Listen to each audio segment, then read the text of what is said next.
anggaran pelatihan dan peningkatan kapasitas gitu. Ya. Memang itu bisa diperuntukkan untuk itu, ada anggaran untuk itu.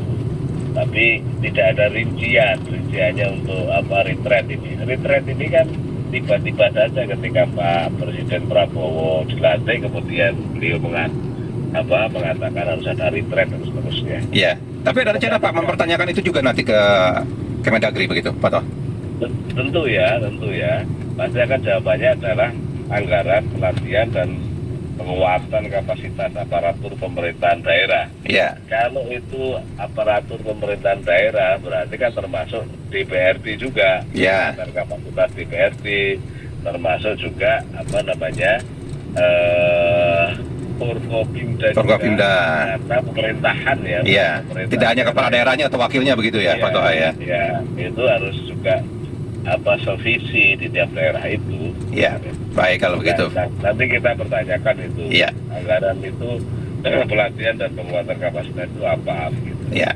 Kami nantikan perkembangan dari Komisi 2 DPR RI. Terima kasih banyak Pak Toha untuk waktunya pagi ini, Pak. Iya. Pagi Pak Toha. Anggota Komisi 2 DPR RI Muhammad Toha. Jadi kalau tadi banyak yang mempertanyakan soal anggarannya dari mana, Komisi 2 juga nanti akan mempertanyakan soal itu ya.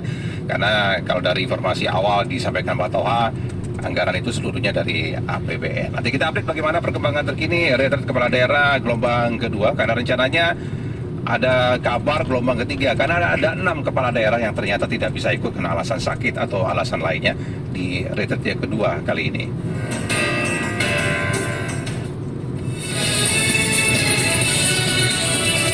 Pro 3, Jaringan Berita Nasional. Tahukah kamu, tidur bisa memperpanjang umur?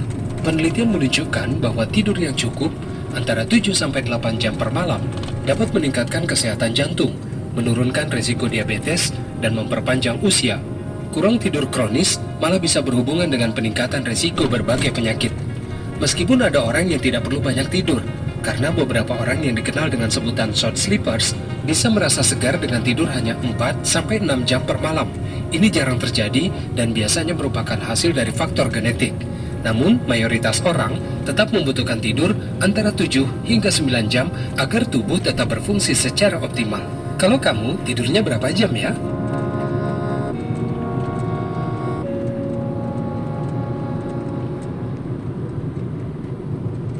Ya, nanti kami pantau juga ya bagaimana perkembangan dari tim liputan kami di berbagai daerah di tanah air. Jelang warta berita pukul 8 waktu Indonesia Barat.